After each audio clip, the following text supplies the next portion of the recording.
Então, vamos começar. O Lhasa Apso, né, é um cão do grupo 9, o país de origem é o Tibete e o patrono é a Inglaterra. O nome do país de origem, Apso Sengikai, né, que seria o cão sentinela alarme, é um cão de companhia. No começo, eu vou falar um pouquinho sobre a história da raça, eu vou ler um pouquinho dessa história, porque é até uma história bonita, né? Envolve até outras raças também, né?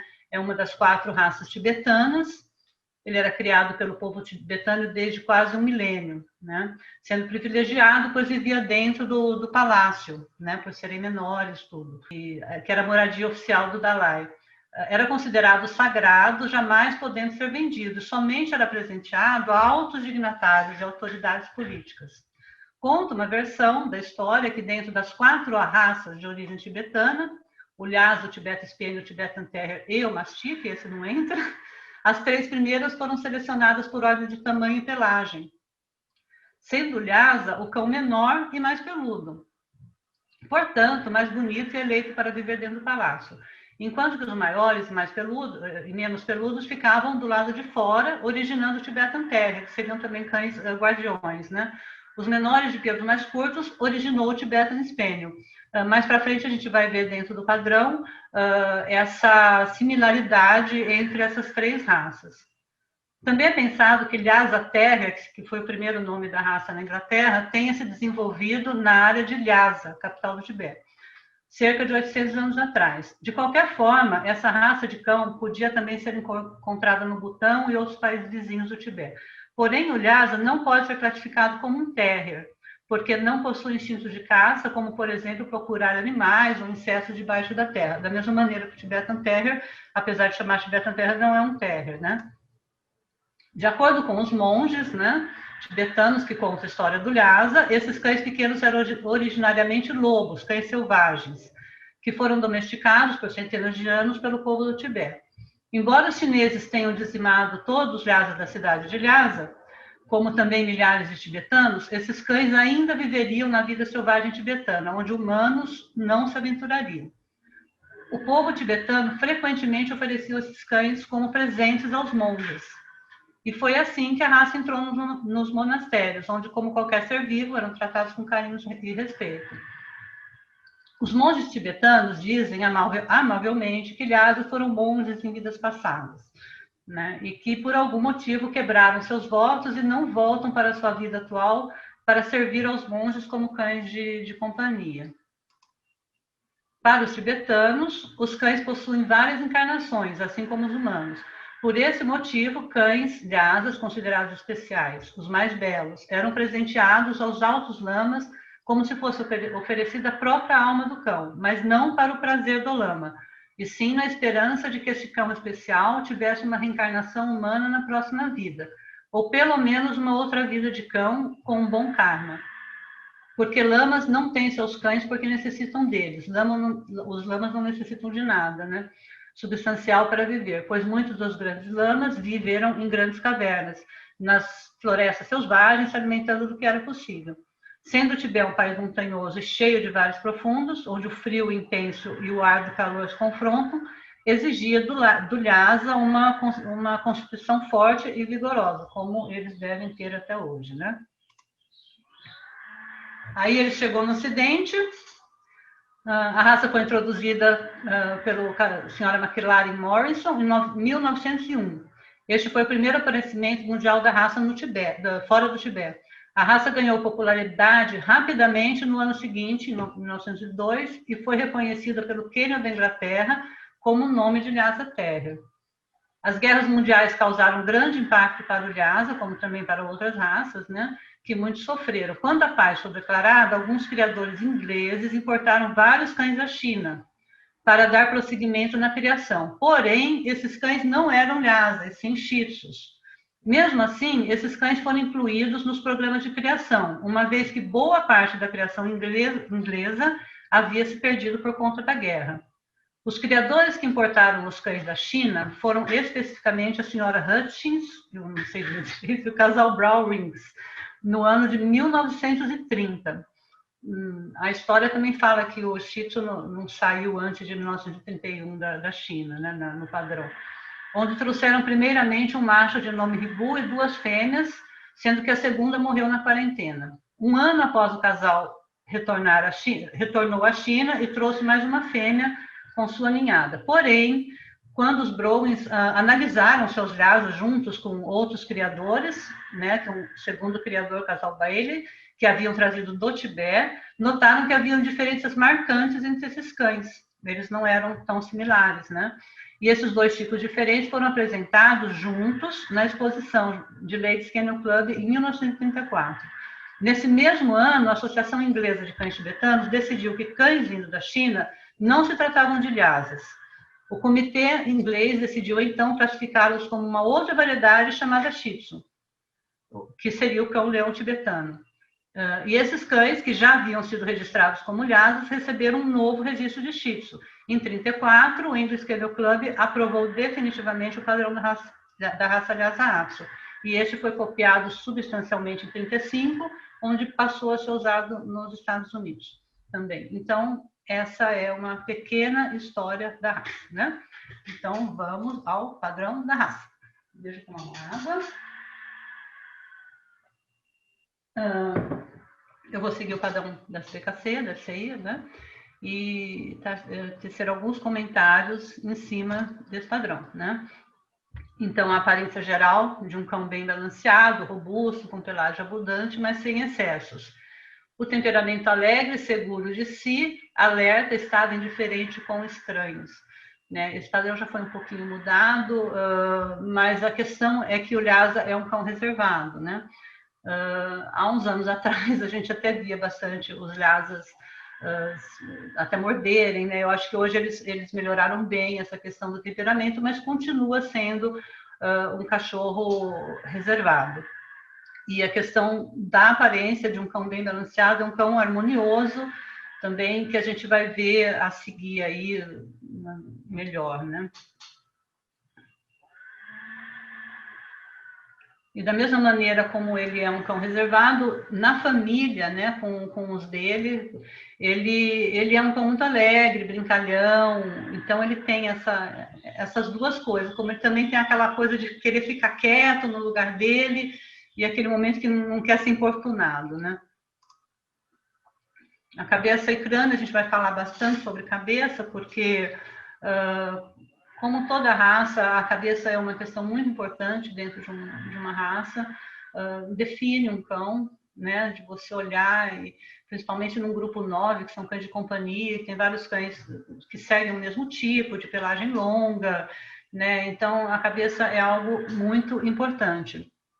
Então, eles falam uma cabeça pesada, a cabeça do Lhasa é uma cabeça forte, né, guarnecida de pelos, com boa queda sobre os olhos, né, essa queda sobre os olhos, a gente vê, eu não sei se vocês conseguem ver o meu cursor aqui, né, que você vê acima dos olhos, depois a gente vai ver outras fotos da pelagem caindo sobre os olhos.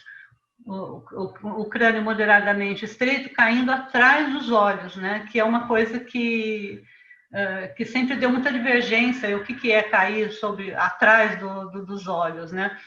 Isso seria porque a cabeça do Lhasa, ela é uma cabeça que não é nem plana e nem abobadada, né? Não é uma cabeça tão redonda, mas ela é levemente abobadada. Então, as laterais dele possuem uma curva, né? E essa curva que seria cair atrás dos olhos, né? Você vê o crânio se formando e caindo nas laterais, e você vê perfeitamente isso pela própria pelagem do cão.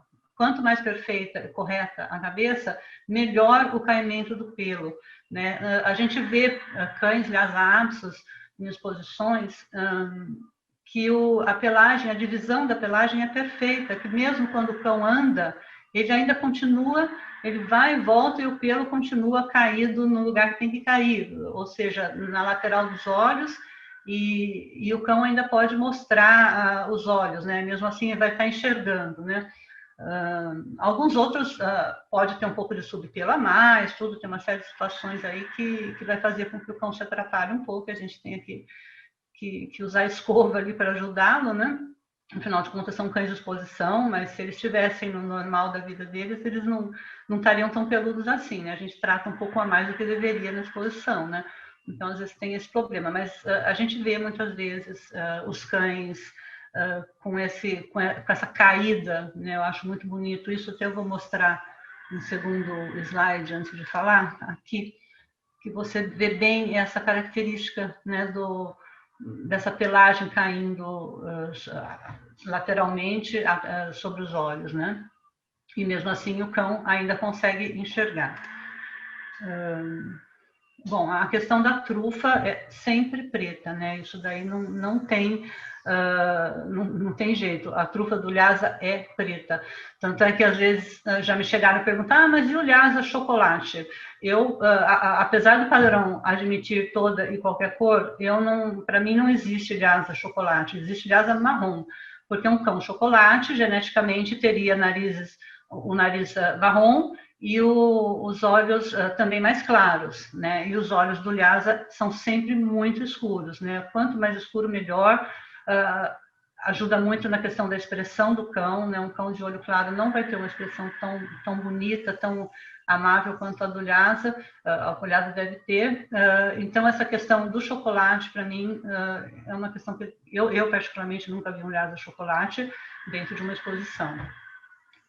Os olhos escuros, a colocação do olho é frontal, né, que também é muito importante para a cabeça, e o tamanho moderado, né, não é um cão de olhos muito grandes, nem tampouco muito pequenos. Né, os dois tamanhos interfeririam muito na expressão do cão. Por ser um cão de grupo 9 e de companhia, para mim até mais importante a questão da expressão, né, de todas as raças do grupo 9, porque o grupo 9 é um cão de companhia, é um cão que você tem que olhar para ele, ele tem que se mostrar amigável, harmonioso, ter uma cara de carinho, sabe, de afago, né, porque é a nossa companhia, não é um cão de funcionalidade hoje, né, de caça, tudo, então essa questão da expressão suave é muito importante para a gente.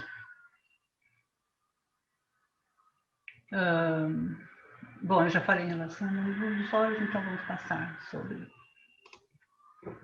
Essa daqui são as cabeças, né, como eu disse anteriormente. Vamos falar primeiro do focinho. Aqui tem uma comparação das cabeças, mas eu vou primeiro continuar a cabeça para depois voltar ali. As orelhas pendentes, né? A inserção da orelha deve ser no canto dos olhos, o seu comprimento até a superfície inferior do maxilar inferior. Não é uma orelha tão longa, mas também não pode ser tão curta. Bom, maxilares dentes, né?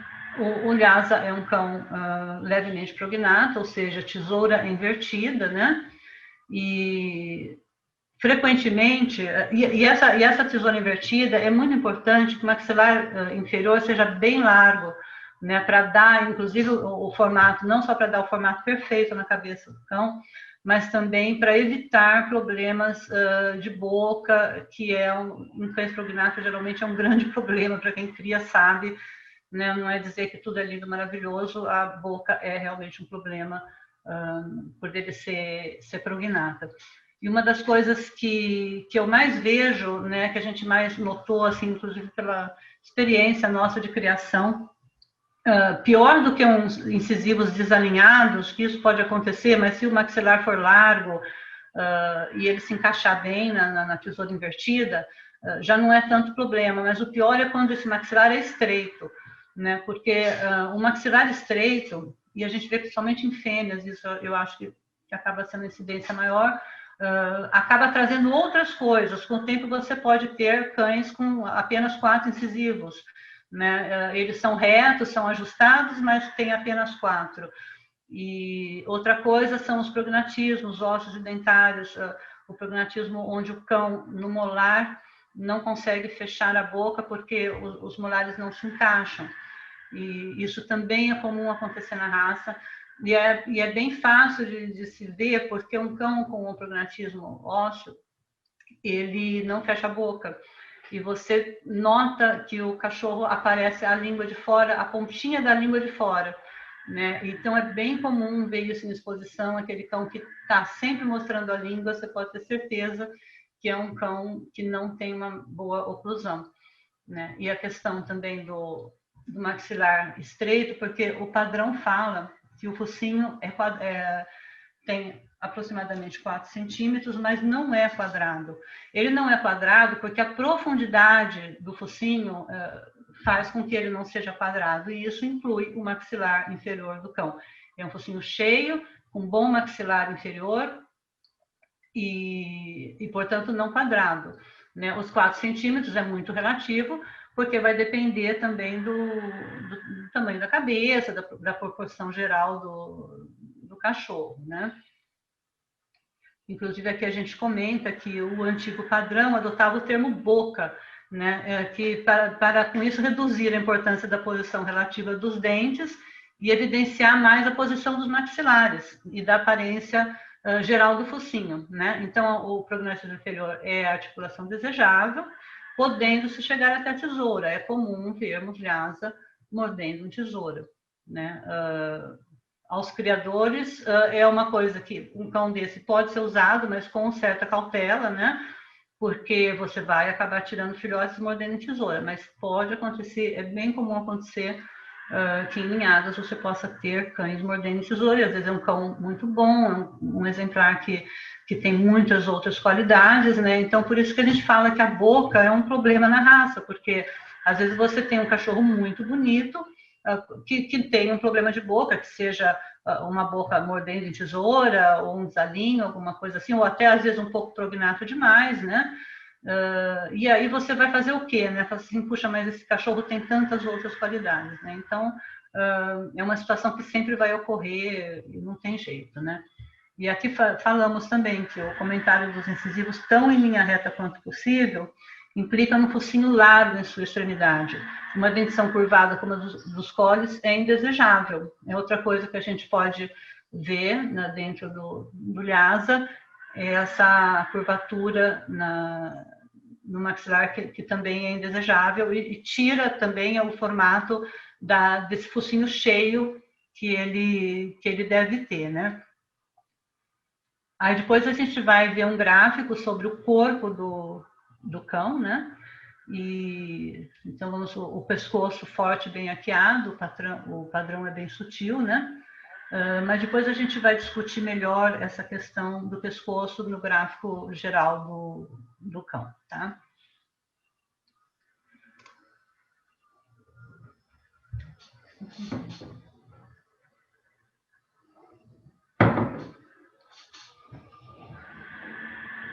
Proporções importantes, comprimento da ponta dos ombros até a ponta do isquio deve ser maior que a altura na cernilha, ou seja, é um cão alongado, porém não é um cão longo, é um cão alongado.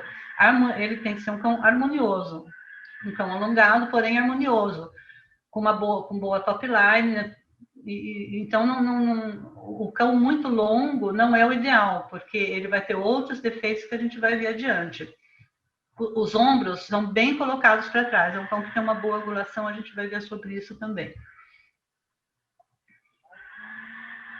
Posteriores bem desenvolvidos com boa musculatura, boa angulação, densamente peludos e jarretes paralelos, também vamos ver sobre isso. A gente não pode se esquecer que o Lhasa provém de região montanhosa, então ele tem que ter uma estrutura tal que possa andar sobre esse terreno, né? Sem esforço, né? Então, na verdade, o Lhasa é um cão bem forte, ele é um cão, eu vejo assim na criação toda que a gente teve, a gente quase nunca teve, a gente teve um único caso de uma cesariana, né? Porque eles dão cria muito fácil, então ele é um cão muito saudável, muito forte, muito rústico, ele mantém essas características que ele, né, vinda do passado. Aqui essa questão do exemplares por ser uma raça cuja criação iniciou sem base sinófilas, encontramos muitos exemplares com defeitos de aprumos nos trens, tanto anteriores quanto posteriores, que devem ser penalizados, obviamente. Entretanto, quando encontramos animais com estrutura admirável, devemos considerar esse fato. Na verdade, assim, na minha opinião, né, eu acho que essa questão dos aprumos, a raça evoluiu muito. Se a gente pegar 20 anos atrás, era realmente uma questão que aparecia muito, né, principalmente os aprumos tortos na frente, às vezes as costelas erradas, né, então a gente via muito problema de aprumo, a gente via aliada com jarré de vaca, porque eles são bem angulados, às vezes não tem uma boa musculatura e acaba fechando posterior. Hoje eu não tenho visto isso, sinceramente, tanto em cães bons quanto em cães não tão bons assim. Eu acho que essa questão melhorou bastante na raça Lhasa Apso.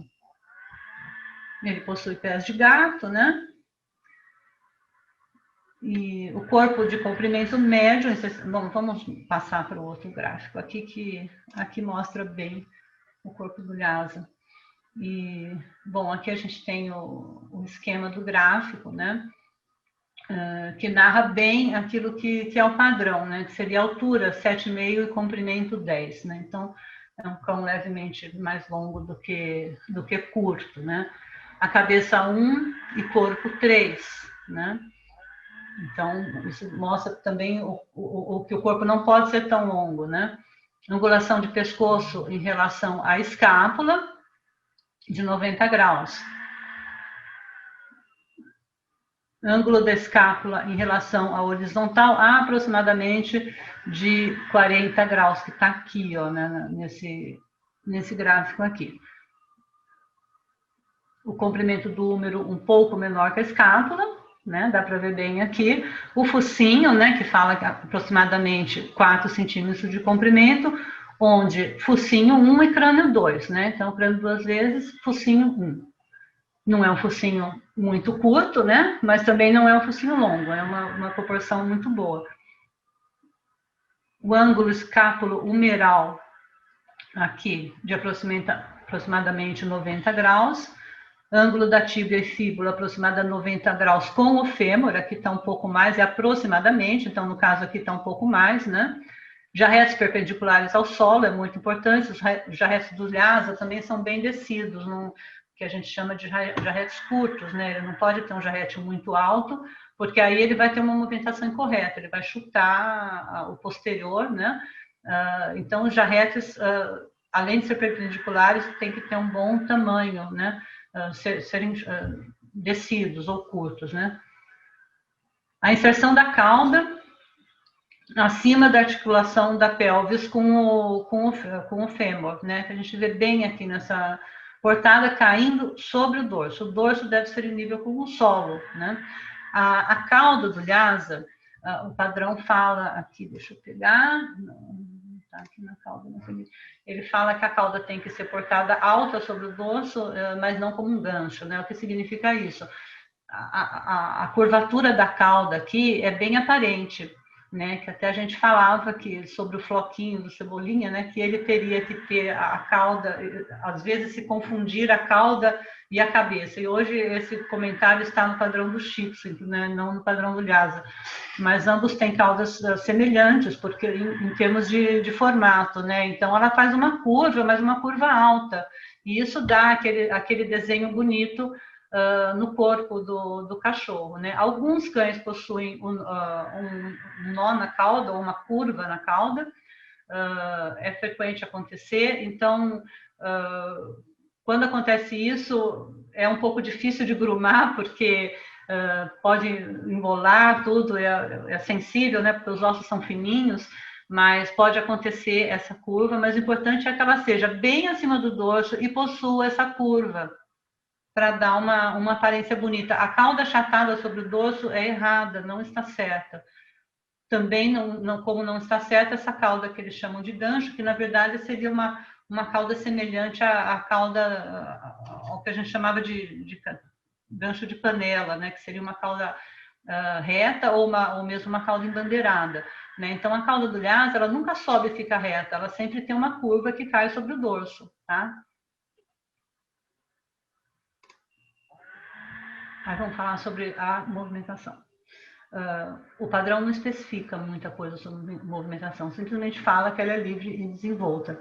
Mas aí a gente vai considerar o cão em si, as origens da raça, de um cão forte, bem estruturado, e como vocês viram, um cão de anatomia com angulações muito boas, aquelas que a gente chama do cão tradicional, da anatomia tradicional, apesar de ser um cão um pouco mais longo, mas ele tem muito boas angulações de frente e posterior, né? Os ombros bem colocados, os patos bem colocados para trás.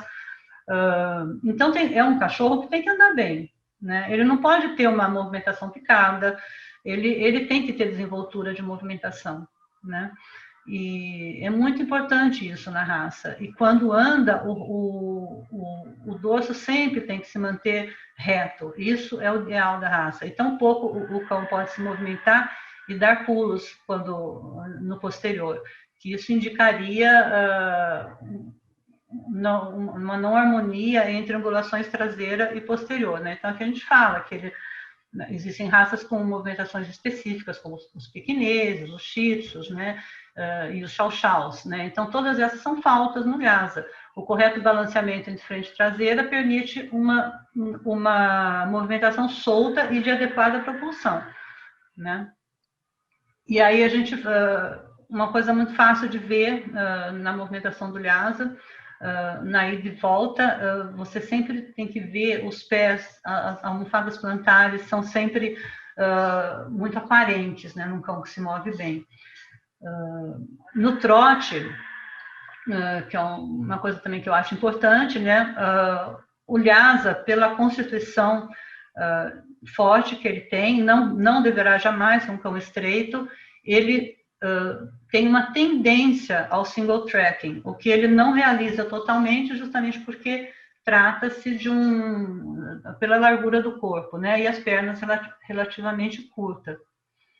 Então, a gente coloca aqui o que seria uma tendência ao single tracking, né? Porque no single tracking ele procura uma mesma linha e no caso do Lhasa, ele vai chegar muito perto dessa linha horizontal no meio, mas ele não alcança considerando a largura do corpo. Um dorso em balanço na movimentação, ou seja, um dorso que pula, um dorso que não é reto, pode indicar uma série de faltas, inclusive uma propulsão exagerada dos trens traseiros. Às vezes um cão muito angulado de frente, de posterior, mas com a frente que não condiz àquela angulação traseira. O que vai fazer com que o lombo do animal pule, né? Ele tem uma movimentação saltitante atrás. Problema de abertura de cotovelos, ossos curvados, bem como desbalanceamento entre diferentes pernas, podem ser analisados pelo balanço lateral da pelagem. Uma coisa super importante isso. O Lhasa, a gente vai ver na pelagem, a pelagem dele é caída, reta, né, o ideal, né? Então, quando se vê um cotovelo para fora ou algo assim, você vai ver no balanço da pelagem, perto daquele cotovelo, que ele vai mostrar essa característica errada que ele tem. O cão que é bem construído, que tem o cotovelo no lugar, as patas bem aprumadas e retas, ele vai ter um balanço mais sincronizado no movimento, né? É óbvio que isso também exige uma perfeita textura de pelagem, tudo que a gente vai ver mais para frente também. Aqui a gente vai falar sobre a cauda e a pelagem, né? A cauda, eu já comentei com vocês, é uma cauda de inserção alta, cortada bem acima do dorso, mas não como um gancho. Frequentemente um nó na ponta, bem franjado.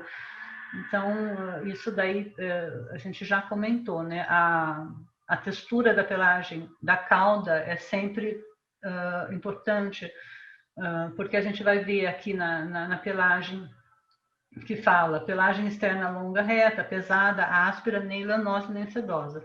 Subpelo moderado. A pelagem nunca deverá interferir na movimentação do cão.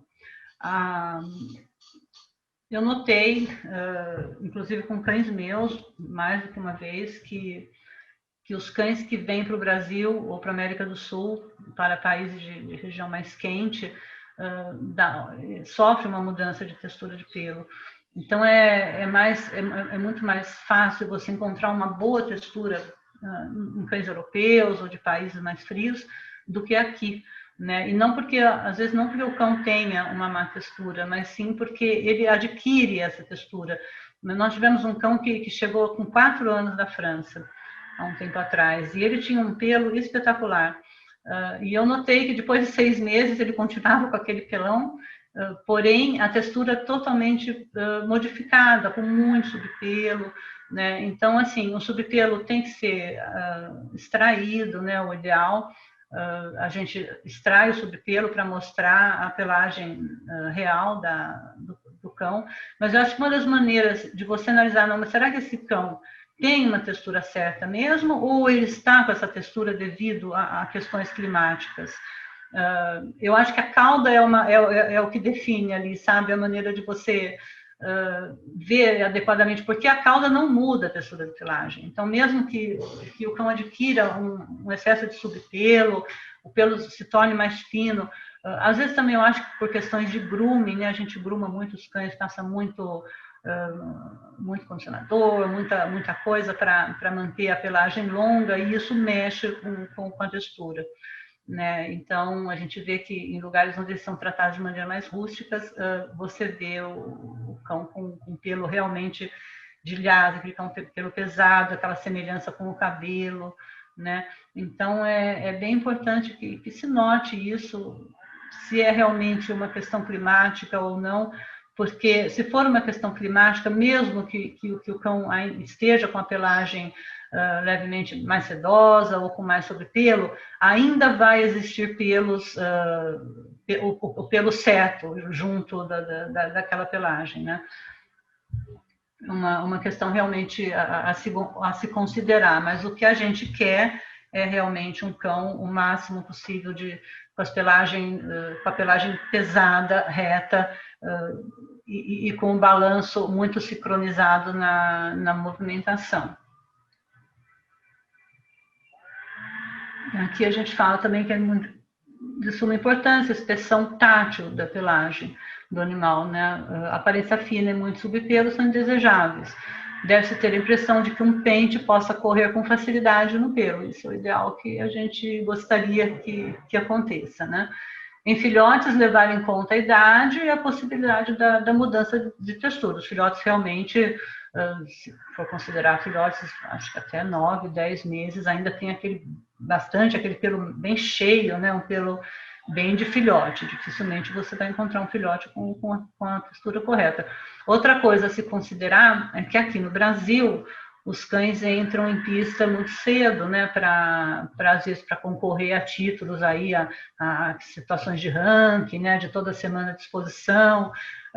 E os cães, na sua maioria, não só o Lhasa, eles adquirem maturidade com 2 anos para cima, né? Então você vê um Lhasa com menos de 2 anos ainda não tem, muitas vezes não chegou ainda no auge do pelo, né? E em termos de textura, né? O comprimento vai crescendo sempre, né? Apesar que o padrão fala aí da questão de não muito exagero, né? Mas esse exagero tem também a questão do subpelo, a questão do pelo estar fora do lugar, né? Mas que é longo, né? Então isso não tem jeito. O pelagem do Lhasa vai crescer a vida inteira, em tudo, nós vamos falar os pontários, todo lugar vai crescer o pelo, né? Então, tudo isso tem que ser levado em consideração. Quanto à cor, não é importante, né? Então, o padrão admite várias cores, né? Não há preferência de cor, apesar de que os part-colors dificilmente terão uma textura de pelo tão boa quanto de um cão sólido. É bem difícil, realmente, é porque a cor branca tende a ser mais fina, né? E eu vi bem isso nos meus cães, inclusive de filhote, é mais difícil um filhote part-color chegar a uma boa textura de adulto tão rápido quanto chega um dourado, por exemplo. O dourado sempre é muito fácil, né, de chegar na textura boa. Mas o padrão não fala nada sobre a questão de preferência de cor, né? Para a gente se preocupar mais com estrutura, com tipo, com cabeça, né, o temperamento, mas a cor realmente não é importante. Aí a gente vai em relação ao tamanho, né? O tamanho do Lhasa, que antes era 25,4, porque eu acho que também tinha interferência sobre o padrão americano, né, que era em inches, né? Mas o padrão pede 25 para o macho e as fêmeas ligeiramente menor. O padrão não comenta sobre faltas maiores ou menores, mas a gente tem que ser um pouco sensato e imaginar.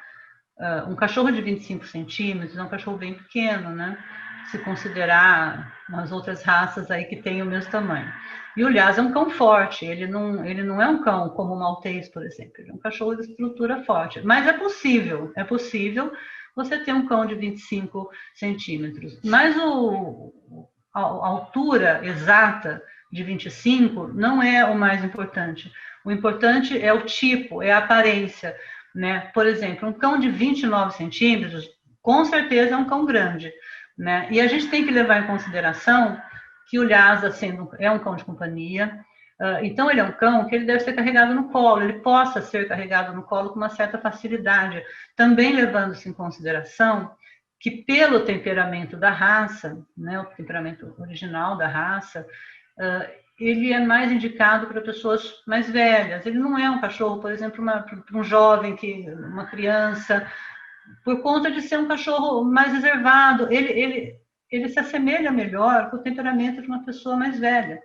Então, essa pessoa vai poder carregar o cachorro dela?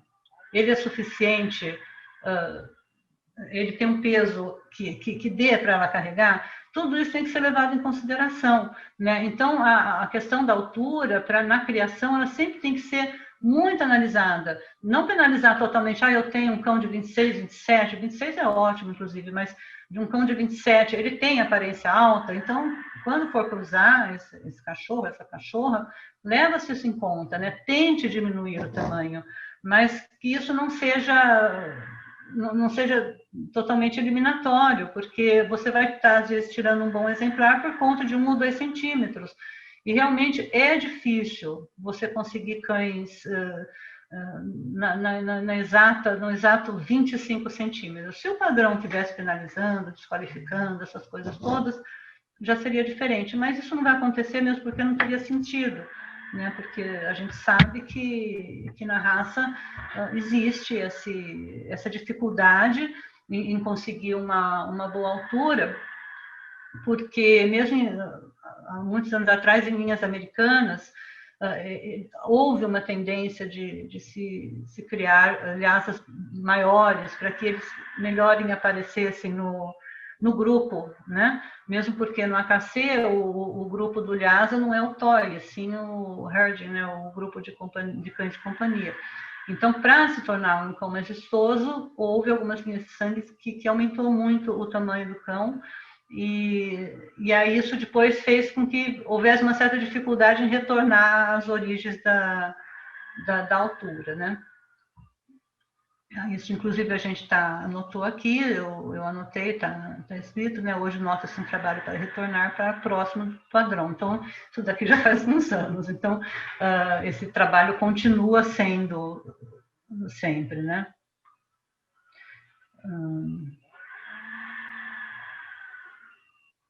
Bom, deixa eu só passar para cá. A questão das faltas desqualificantes, agora antes não havia, né? Agora tem a agressividade e timidez excessiva, né? Por que isso, né? Porque eu acredito que seja porque realmente nós tivemos uns anos atrás aí alguns problemas de temperamento com Lhasa, porque Lhasa morde, né? Acaba até sendo, né? Os juízes já comentam isso, né? Porque Lhasa morde, e nós mesmos tivemos nos anos 90, a gente tinha aí uns cães que mordiam inclusive a gente, né? Quando eles não queriam sair do lugar deles, ou não queriam fazer certas coisas, eles eram Mas depois isso foi melhorando, e os nossos últimos Lhasas tinham realmente um muito bom temperamento em termos de companhia, de viver com a família. Então eu acho que é outra coisa que foi melhorada na raça, que os criadores conseguiram melhorar. Então, assim, tem que pensar sempre de forma positiva, né? Eu acho que muitas coisas que antes atrapalhavam na criação, hoje é bem mais fácil, né? Mas a gente nunca confia totalmente num Lhasa intocado, por exemplo. Um Lhasa que está embaixo de um sofá é sempre algo a se considerar, porque a gente nunca sabe como é que está o humor dele e, de repente, pode não estar tão bom, né? Mesmo sendo um cão muito tranquilo. Mas os meus últimos cães, eles tinham um temperamento muito doces e eu acho que por isso o padrão colocou sobre isso também, porque é um fato, né? E realmente um cão não pode ser agressivo nunca, né? Nem com os donos, nem com o juiz, né? E as outras coisas normais, né? Do testículo, tudo que todo mundo já sabe, né? Bom, aqui eu coloquei algumas fotos, né, mais para vocês notarem a questão das proporções, né? Essas fotos foram de 2006, já tem uns bons anos. Mas você vê que a raça vem evoluindo, mantendo as características, né, originais, que eu acho isso muito, muito bom, né? Não é um cachorro que está sendo modificado, né? Ele está sendo melhorado, né? Então, se melhora a textura de pelo, se melhora o temperamento, a questão do tamanho sempre deve ser levada em consideração, né? Não deixar com que os cães cresçam muito, mas também não poder diminuir o suficiente para que sejam cães que percam a estrutura, né? Passem a ser cães leves. O Lhasa não é um cão leve. Então, aqui nós temos 4 cães machos, né, onde a gente pode ver a questão do pescoço, né, ou seja, um bom pescoço, mas não é um pescoço de girafa, não é um pescoço longo, muito longo. O pescoço muito longo vai descompensar a movimentação, né? Ele é um cachorro equilibrado, é uma raça equilibrada. Então, tudo nele é equilibrado. É o corpo, é o pescoço, de bom comprimento, sem ser muito longo, a inserção da cauda, o comprimento do corpo, né? De um cão alongado, porém, quando você olha aqui, se você faz um quadrado entre o ombro e o final, o início da cauda, você vê um quadrado aqui, ó, né? Então, ou seja, é um cão harmonioso, porque ele tem essa parte do corpo curta, né? Compacta, vamos dizer assim. Nessa foto, esse último cão aqui é um cão veterano, né? Um cão que já estava com seus 13, 14 anos, não me lembro bem. E esse primeiro já tinha 9, estava em total, se foi na Dinamarca, então o cachorro estava em total como se fosse um jovem, né? Caminhando muito bem, com muito vigor, muita saúde. Então, os cães europeus, devido também ao clima, eles acabam conseguindo participar da exposição por mais tempo, né? Ou em idade mais avançada. Aqui, um cachorro de 9 anos não desempenha, né? Infelizmente. Então, isso daí é uma coisa que para a gente aqui no Brasil ou na América do Sul acaba sendo bem ruim, porque é aquilo que eu falei, a gente coloca os cachorros muito cedo em pista, os cachorros não estão prontos ainda em questão de pelagem, e mesmo em questão de comportamento. Um cão de 2, 3 anos, ele vai evoluir melhor o movimento, porque ele vai estar mais musculoso, ele já vai ter, se for fêmea, já vai ter tido uma ninhada. Então, tudo isso colabora para que a gente tenha um cão correto, um cão completo, né? De boa estrutura, de boa pelagem. A gente vê que... Eu vejo assim, os cães muito adultos, assim, de 6 anos, por exemplo, né? É aquele cachorro, esse cachorro não está mais em exposição, eu nem vou mais ligar muito o pelo dele, mas eu vou continuar, obviamente, dando banho e cuidando, né, para que ele fique bonito, e o pelo começa a crescer lindamente, né? Enquanto quando está em exposição, a gente às vezes tem que falar, meu Deus do céu, mas o pelo não está vindo, o pelo está fino, está com muito subpelo. Então isso eu sentia muito, assim, eu disse, puxa vida, olha que o cachorro está pronto para ir, ele já tem que sair, ele já está velho, né? Eu não acho que isso seja só uma questão da cultura sinófila nossa, e sim por questões climáticas mesmo, porque eu vejo que eles sentem muito essa questão do calor, apesar de ele ser um cão de temperaturas extremas, é uma raça onde deve alcançar temperaturas extremas, tanto de frio ou de calor, mas aguentar o calor é uma coisa, agora ir para uma exposição e passar o dia inteiro e caminhar no calor, por livre e espontânea vontade, já é outra coisa, né? Então, a gente sentia muito isso, e os nossos cães geralmente eram colocados muito cedo em pista, né? Então, é uma coisa que a gente tem que também considerar, né? Mas esses 4 cães aqui são cães que eu acho bem bonitos, em termos de outline, né? E isso daqui foi uma especializada, inclusive, né? Aqui são 2 fêmeas, né? A gente pode ver pela primeira aqui que está mostrando a cabeça, né? Que é uma cabeça mais delicada, né? Mesmo assim, uma cabeça com formato bonito, com bom caimento de pelagem sobre os olhos. Nessa segunda, a gente consegue ver o formato do crânio, né? Caindo atrás dos olhos, né? Que realmente esse termo é um termo que dá muita discussão em mesa de juiz, né? E que vários juízes já na Europa, principalmente, já falaram, mas o que significa isso? Eu não consigo imaginar. E a gente mesmo pensava, e depois chegamos à conclusão que é realmente essa curva do crânio, né? Que cai, né? E faz o desenho da cabeça do cachorro. Aí, por fim, ai meu Deus, gente, aqui tá, para mim tá super escura essa foto, eu não sei para vocês, mas eu peguei essa foto porque o primeiro cachorro preto não estava muito bem na primeira foto, então só para mostrar melhor as proporções desse cachorro e a questão do comprimento do pescoço, que eu acho muito bom, e também a curva da cauda, que também está muito perfeita. Um cachorro com muito boa textura de pelo, um cachorro mais velho também, como eu falei, já, se não me engano, tinha 8, 9 anos, e a textura fantástica, uma textura áspera, assim, pesada, é um cachorro muito completo, mas eu não sei se na foto vocês conseguiriam ver melhor isso daí. Então, no geral, é isso aí que eu queria mostrar para vocês. Muito obrigada, viu?